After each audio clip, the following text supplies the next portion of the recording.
Oui, le chemin n'a pas été facile. Aujourd'hui, je ne regrette rien. Tout ce chemin que j'ai pu faire, il a construit l'édifice. Aujourd'hui, je peux vivre avec fierté et puis surtout avec beaucoup de joie parce que pour moi, c'est une immense joie que de faire ce que je fais.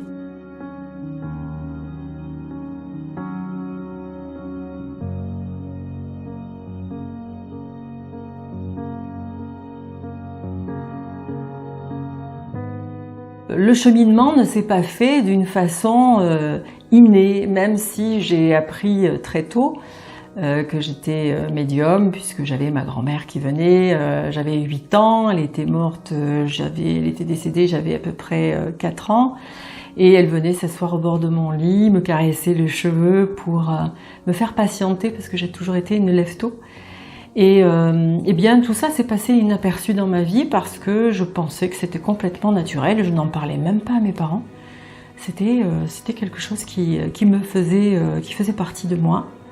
Et j'ai commencé ma vie purement terrestre. Je l'ai abordée avec tout ce que ça peut comporter. Comme je dis, je me suis roulée dans la matière pendant des années et des années en étant agent immobilier, en étant assistante technique. Et puis, en même temps, j'ai toujours été très portée sur tout ce qui est spiritualité. Et puis, j'ai fait des petites annexes dans ma vie où j'ai suivi des formations en même temps, en tant que sophrologue, graphologue, morphopsychologue, où en fait j'ai appris à connaître l'humain et surtout à mieux m'en approcher alors que j'étais passionnée par l'être humain. J'ai toujours été passionnée par l'être humain. Et sans savoir pourquoi, j'étais dirigée par tout ça. Toujours est-il qu'aujourd'hui, je comprends à quoi tout cela m'a servi, puisqu'aujourd'hui, c'est vrai que le fait de recevoir des personnes je ne reçois pas que des personnes qui sont mal à l'aise dans leur vie, mais aussi certaines, ça me permet de quand même leur donner des petits filons de détente et de lâcher prise. Hein. C'est souvent le conseil que nos guides d'ailleurs transmettent à leurs protégés, de lâcher prise. Eh bien, j'ai des outils avec la sophrologie, j'ai appris tous ces outils-là, et puis je peux les donner donc à des personnes qui en ont besoin.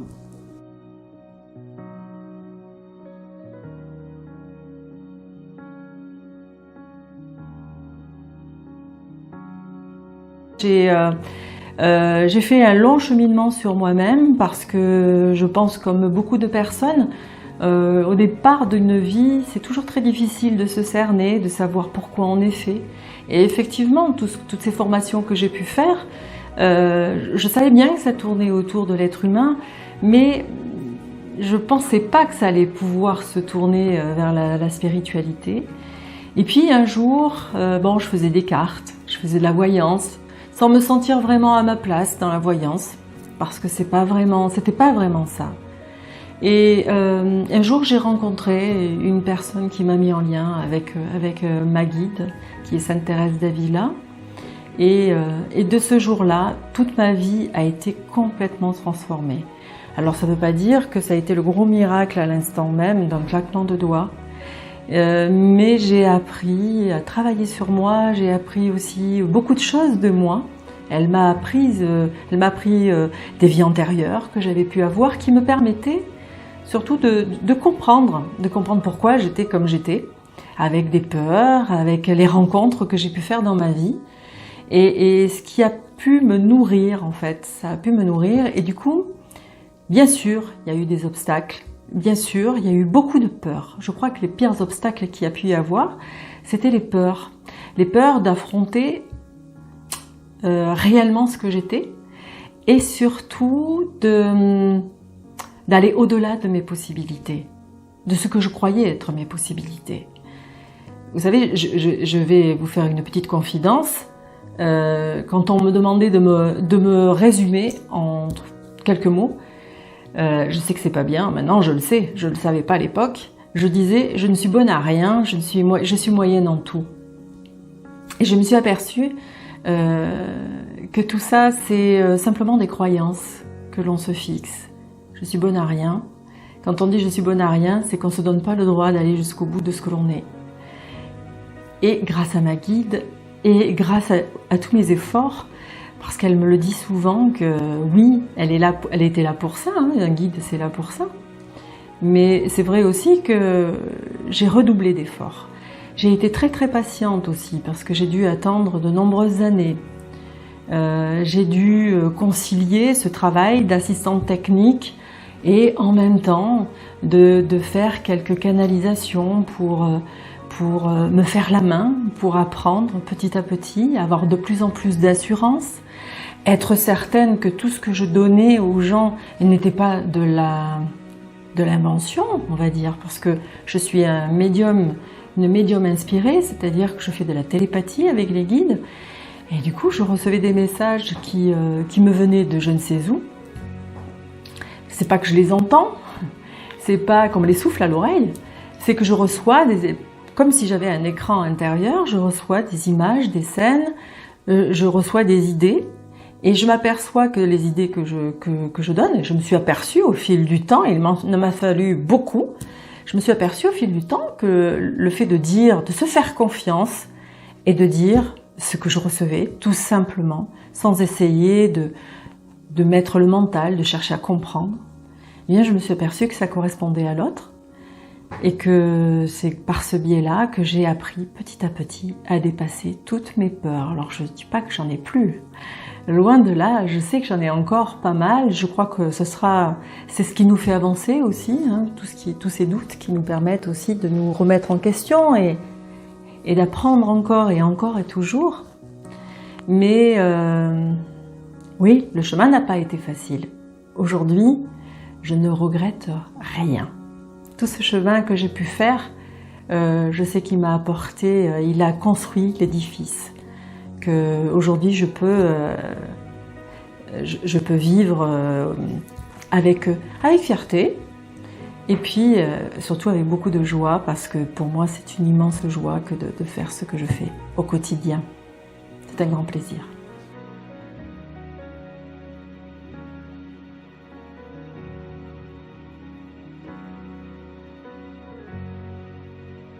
Sur un recul de 3 ans, l'évolution des âmes a été vraiment très observable. Ça veut dire qu'il y a 3 ans de ça, donc on était en 2015, les gens venaient me voir en me disant je suis pas bien, je me sens pas bien, je ne sais pas pourquoi, mais je me sens plus à ma place. Et ça, c'était l'année 2015. L'année 2016, c'était plutôt « je sens que j'ai quelque chose à faire ». Et je ne sais pas quoi, et je sais qu'il faut que je change des choses chez moi. Il faut que je comprenne. 2017, ça a été plus ça y est, je comprends qu'il faut que je lâche certaines choses. L'année 2017 a été quand même une année très forte pour beaucoup, pour tout le monde je crois, où il a fallu qu'on lâche beaucoup de peur, qu'on traverse des épreuves. Et c'est à travers les épreuves malheureusement qu'on arrive à comprendre les choses, c'est pas avec les réussites, c'est surtout avec les épreuves. Donc du coup, toutes ces personnes-là sont venues avec cette idée première de savoir quelle était leur mission.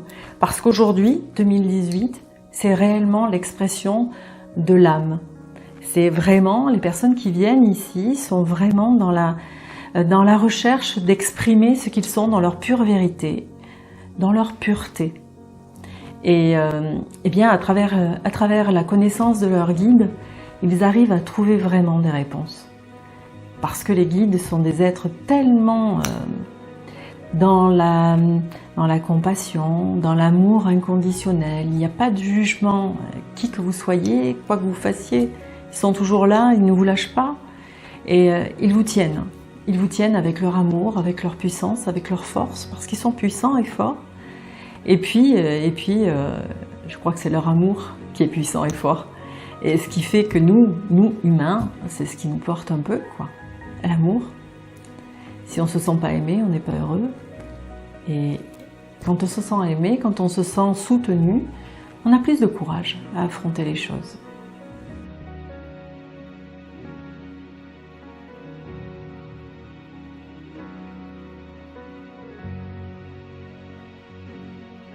Qu'est-ce que l'amour inconditionnel?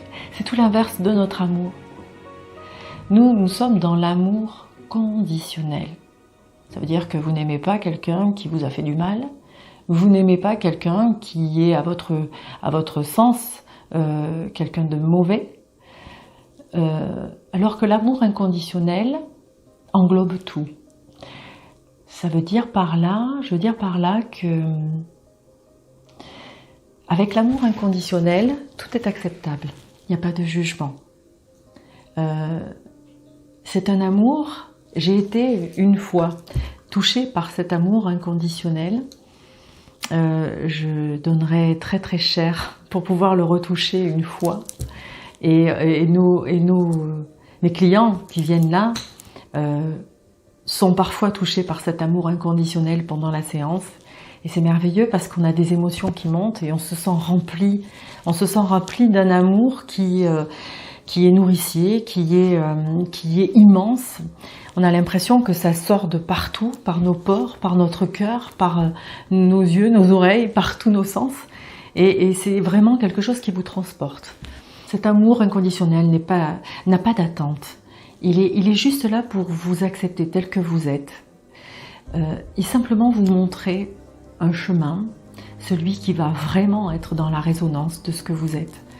Celui qui va vous permettre de vous réaliser dans vos vérités et vos profondeurs les plus grandes.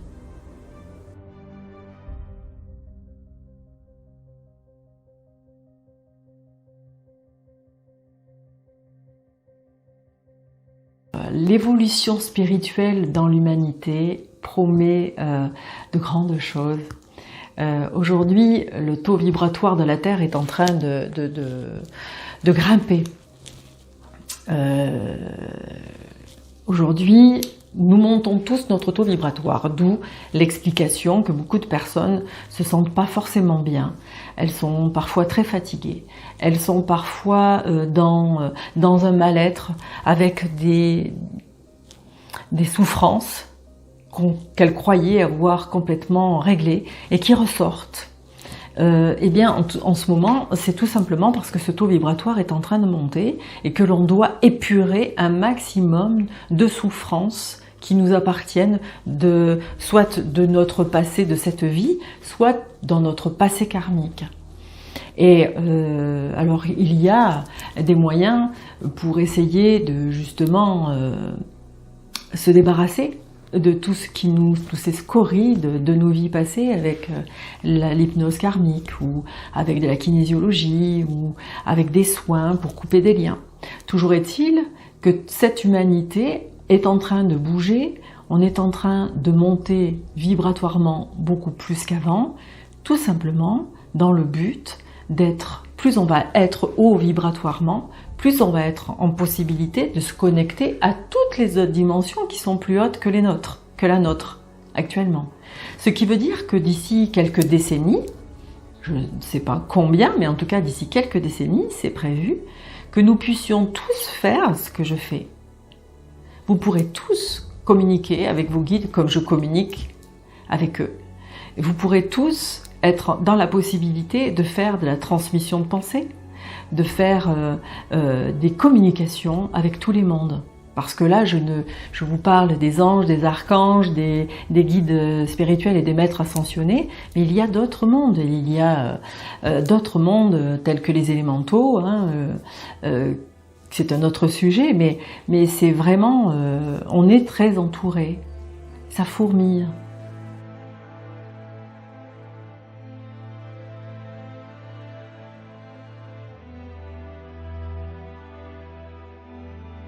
Effectivement, il peut y avoir des différences de prise de conscience, parce que c'est une question de prise de conscience. Plus on monte ce taux vibratoire, plus la prise de conscience grandit. Ça veut dire qu'il y a des personnes qui vont rester dans la dimension qu'il y a actuellement, qui reste dans la troisième, on parle de troisième dimension. Et donc ces personnes-là ne sont pas amenées à évoluer sur le plan spirituel, puisqu'elles ne montent pas leur taux vibratoire. Ce sont souvent des personnes qui sont dans la dépréciation de leur vie, qui s'arrêtent plus sur le fait de ce qu'ils n'ont pas que sur le fait de ce qu'ils ont. Et on s'aperçoit que ces personnes-là n'évoluent pas, n'arrivent pas à progresser, ou ont beaucoup de mal. Et ces personnes-là ont souvent justement des problèmes de santé. Parce que le corps parle et est là pour exprimer la souffrance de l'âme.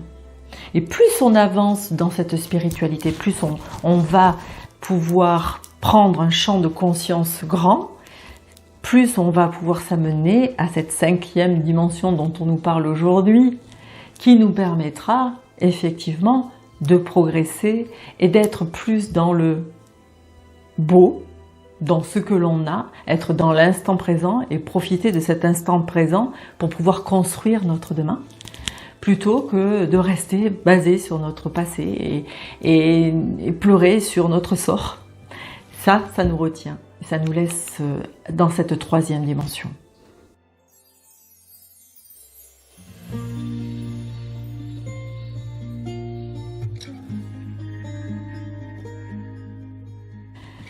Aujourd'hui, on est en train de prendre conscience de beaucoup de choses. On s'aperçoit que les gens sont de plus en plus dans le respect de la terre, sont de plus en plus dans le respect de leur corps, de plus en plus dans le respect des animaux, dans le respect de tout ce qui est autour de lui, de tout ce qui l'environne. Et ça c'est important parce que c'est en train de mettre mal certaines industries, ça met mal certaines pensées aussi. Je pense effectivement que plus on va avancer sur le plan spirituel, plus on va pouvoir se permettre d'être dans l'abondance quelle qu'elle soit, mais avec d'autres valeurs. Alors ces valeurs, ça peut être tout simplement se suffire à ce que l'on a, s'apercevoir que d'avoir de l'opulence n'est pas nécessaire. Ça peut être aussi tout simplement de ne plus être dans les excès de consommation. Tout simplement s'apercevoir qu'il vaut mieux manger quelque chose qui est sain en petite quantité que de manger du pas cher et pas forcément bien produit pour se remplir. On s'aperçoit, on a une vision des choses qui est complètement différente, qui se décale petit à petit, et je pense que ça va aller de plus en plus dans cette direction, où les gens vont vraiment être sur des vraies valeurs de vie, où on change de vie, on change de vision des choses. Bien sûr, il va y avoir du partage, il va y avoir beaucoup d'échanges, de l'aide, de l'entraide. Moi, je m'en aperçois au quotidien, entre nous, entre thérapeutes qui se respectent et qui sont dans cet amour, peut-être presque inconditionnel, parce qu'on reste des humains, mais c'est vrai qu'il y a ce partage. Quand quelqu'un est en difficulté, on peut, en tout cas chez moi, ça se passe comme ça, je sais que je peux ouvrir ma porte à quelqu'un qui a des difficultés, je l'accueillerai parce que je sais qu'il en a besoin et que c'est essentiel pour lui, donc je vais le faire. Mais en contrepartie, je sais très très bien qu'à un moment donné, quand ce sera nécessaire pour cette même personne, elle me rendra l'appareil. J'aurai peut-être besoin d'elle à un moment donné, et ça, je pense que ça va se faire de plus en plus. Ce côté fraternité, ce côté amitié, ce côté échange et confiance, ça c'est important. Le plus important dans l'histoire, c'est de vivre l'instant présent, c'est d'avoir la foi dans ce que l'on fait, d'avoir la foi dans tout ce qui est autour de nous, de chercher plutôt à voir ce qui est bon en chacun, plutôt que d'aller chercher ce qui ne va pas. Soyez plus à l'écoute de ce qui peut être. Peut-être que quelqu'un qui est dans l'agressivité, c'est peut-être quelqu'un qui souffre, et que si on essaie de le comprendre un peu, qu'on essaie de gratter un petit peu pourquoi telle réaction plus qu'une autre, eh bien on s'aperçoit que finalement c'est quelqu'un qui a un cœur, comme chacun, c'est quelqu'un qui a peut-être eu des souffrances dans sa vie. Alors arrêtez-vous sur chaque être que vous croisez dans la vie. Rien n'est fait au hasard. Tous les gens que vous rencontrez sont là pour quelque chose. Vous apportez un message ou peut-être recevoir un message de votre part. L'échange, encore une fois.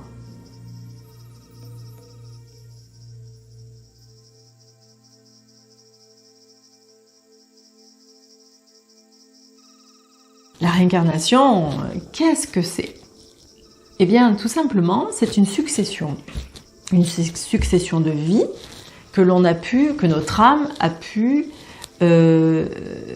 vivre et faire. C'est-à-dire que il y a bien eu un moment donné où vous avez été créé, vous venez bien de quelque part. Et cette création n'est pas là pour stagner et pour rester telle qu'elle est. Elle est là pour l'expérimentation. Et en fait, la réincarnation, c'est tout simplement l'expression de cette expérimentation que notre âme va faire de vie en vie. J'appelle le passage entre deux vies sur Terre ou dans une autre dimension, parce qu'on peut se réincarner dans d'autres dimensions que celle de la Terre, eh bien, ce passage dans l'au-delà, qui nous sépare de deux vies, pour moi, c'est seulement une transition.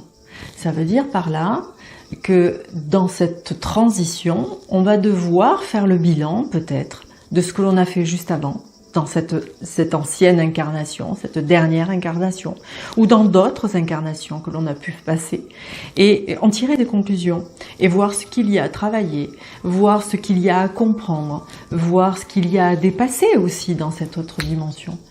Et c'est comme si on faisait des classes. C'est un peu ce que j'ai entendu de la part de mon filleul que j'ai perdu il y a maintenant, ça va faire 6 ans. Il avait 18 ans. Et il est parti d'une façon tragique. Et quelque temps après, il est venu me parler. Il est venu me dire que aujourd'hui, il n'avait pas envie de revenir sur Terre parce qu'il avait envie d'être un ange. Et il m'expliquait que pour être un ange, ou que tout simplement pour pouvoir passer cette transition entre une vie et une autre, eh bien, il fallait faire comme une sorte de classe. Il fallait apprendre, se remettre en question, et comprendre pourquoi on a fait telle erreur et pas telle autre. Et que le fait de travailler dans cette autre dimension où on n'a plus cette matière qui nous empêche de comprendre beaucoup de choses, ce sont des sessions qui sont très importantes. Et c'est ce qui va nous permettre de passer à une autre vie terrestre. Une autre vie où, avec de la matière, puisqu'on a choisi la Terre, c'est avec la matière, on traverse des expériences. Cette matière, elle est là pour nous véhiculer notre âme et nous apporter à faire ces expériences. Alors peut-être que celui qui a été quelqu'un de mauvais dans une autre vie pourra être très très bien quelqu'un de bon et de dévoué sur une autre vie parce que justement il aura à rétablir. Et c'est ça les réincarnations. C'est le but de la réincarnation, c'est ça, c'est de remettre en harmonie, de remettre en équilibre ce qui doit être, parce que le but de tout cela, c'est d'arriver à devenir de plus en plus lumineux, de plus en plus humain, généreux, dans l'amour inconditionnel, dans la compréhension, et surtout non plus dans le jugement. Petit à petit, l'âme devient de plus en plus fine et délicate, de plus en plus expérimentée et de plus en plus lumineuse. Je dis toujours qu'on a de vie en vie, on trimballe avec nous, on emmène avec nous une valise. Que dans cette valise, qu'on appelle des bagages, on va y mettre tout le positif, tout ce que l'on a pu connaître dans toutes nos vies passées, que l'on a, qui sont des choses acquises, que l'on garde en soi, qu'on utilise ou qu'on n'utilise pas, parce que c'est nécessaire ou ça l'est pas. Et nos guides sont là justement pour nous éveiller à ce qu'il y a dans cette valise. Le but, c'est de se servir de tous nos atouts. Pourquoi ? Pour dépasser et pour couper les liens avec ces casseroles que l'on trimballe de vie en vie aussi, qui font du bruit, qui nous dérangent, qui nous empêchent d'avancer. C'est ça le but. Et un guide est là pour ça, pour nous mettre en lumière tout ce qui est bon chez nous, ces fameux bagages, pour pouvoir transcender, transmuter, transformer ou prolonger certaines choses qui n'ont pas été bien utilisées ou qui ont besoin d'être changées et modifiées.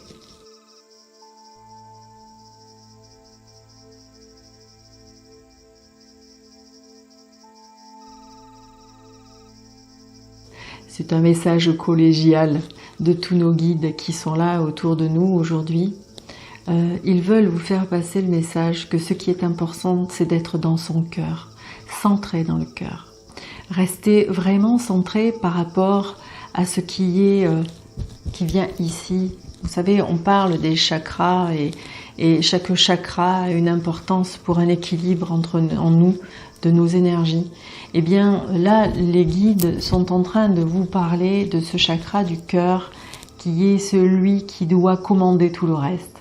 On dit que le cœur est relié directement à l'âme.